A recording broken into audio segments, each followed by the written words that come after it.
18 অধ্যায় শ্লোক 65।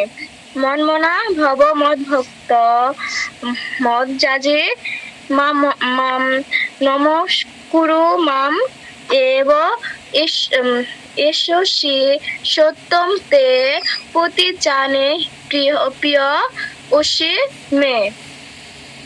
অনুবাদ: তুমি আমার চিত্ত শব্দ অর্থ শব্দ অর্থ হ্যাঁ সব।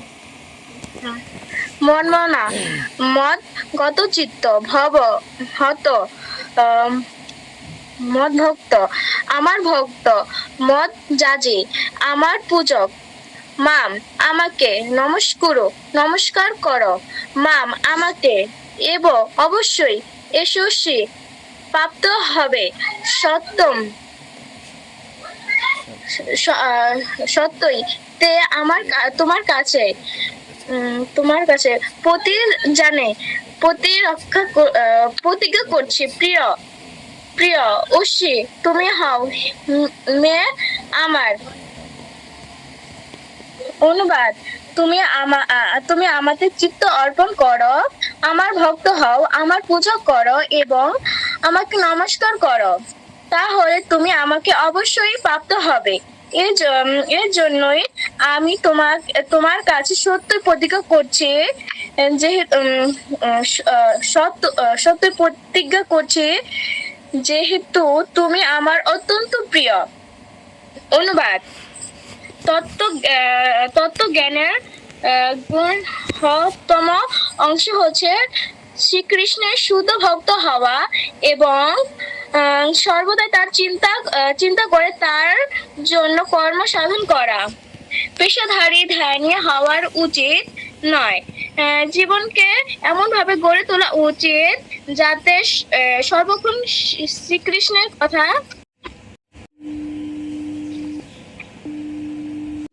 করা যায়। এভাবেই কাজকর্ম করা উচিত যাতে সমস্ত দৈনন্দিন কার্যকলাপগুলি শ্রীকৃষ্ণের সম্বন্ধে অনুষ্ঠান করা যায়।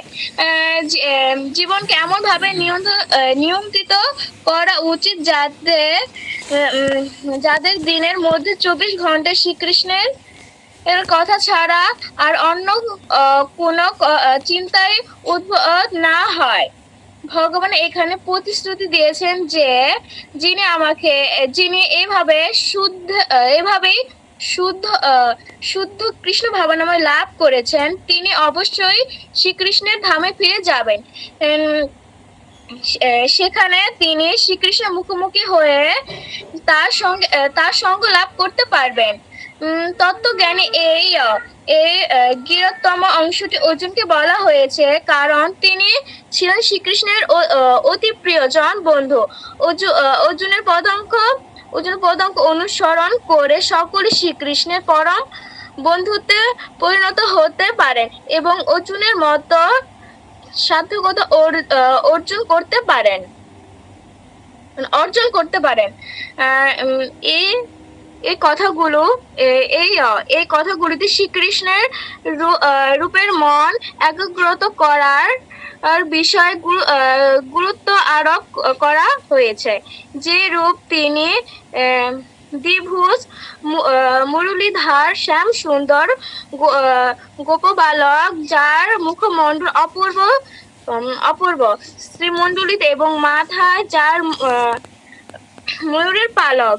ব্রহ্ম সংহিতায় ও অন্যান্য শাস্ত্রে শ্রীকৃষ্ণের রূপের বর্ণনা পাওয়া যায়।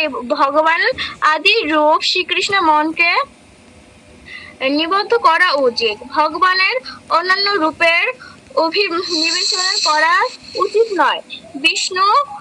বিষ্ণু, নারায়ণ, রাম, বরাহ আদি ভগবানের অন্তত রূপ রয়েছে, কিন্তু অর্জুনের সম্মুখে যে রূপ তিনি ভগবান প্রকট হয়েছিলেন, ভক্তের উচিত সেই রূপের মনকে একাগ্রত করা।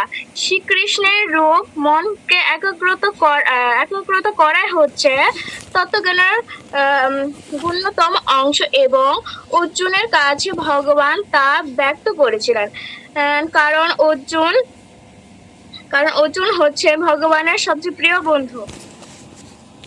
হরে কৃষ্ণ প্রভু।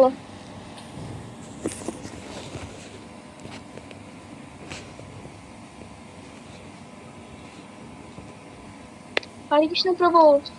বলেন। বলছি, বলুন এখান থেকে। হরে কৃষ্ণ মাতাজি, আপনি এখান থেকে কি উপলব্ধি করতে পেরেছেন কৃপা করে বলুন। প্রভু হয়তো ব্যস্ত আছেন যার কারণে। বলুন। হরে কৃষ্ণ প্রভু। আমি তো বলতে পারবো না প্রভু। আপনি শোনেন, রিল্যাক্সন, ঠান্ডা মাথায় বলেন। এখানে পড়ছেন অর্জুন কি বলছে, কৃষ্ণ কি কি প্রমিস করছে অর্জুনের সাথে, আর আমাদের কি কি আশ্বাস দিছে কৃষ্ণ, কি করলে আমরা কি হতে পারবো, এই জিনিসগুলা বলুন। এখানে ভগবান শ্রীকৃষ্ণ বলছে যে সর্বক্ষণ ভগবানের সেবা পূজা, ভগবানের নাম কীর্তন শ্রবণ করা, ভগবানের কথা সর্বক্ষণ চিন্তা করা, এই প্রভু যেগুলো বলছে সব কিছুর মধ্যে ভগবানের কার্যকলাপের মধ্যে ভগবান শ্রীকৃষ্ণের অনুষ্ঠান, মানে এরকম কিছু বুঝাইছি প্রভু, আমি বলতে পারতেছি না প্রভু। আচ্ছা, অত ঘাবড়ানোর কিছু না, একটা একটা করে বলবেন। অবশ্যই এখানে বুঝেছেন কৃষ্ণের, তাহলে